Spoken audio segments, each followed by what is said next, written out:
الحمدللہ رب العالمین والصلاة والسلام علی اشرف الانبیاء والمرسلین اما بعد فاعوذ باللہ من الشیطان الرجیم بسم اللہ الرحمن الرحیم۔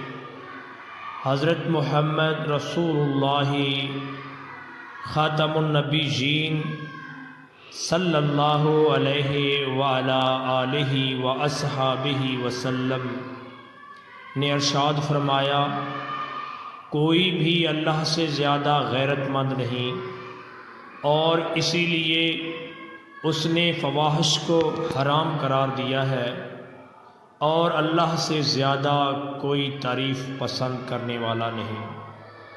صحیح بخاری حدیث نمبر 7403۔ السلام علیکم ورحمۃ اللہ وبرکاتہ۔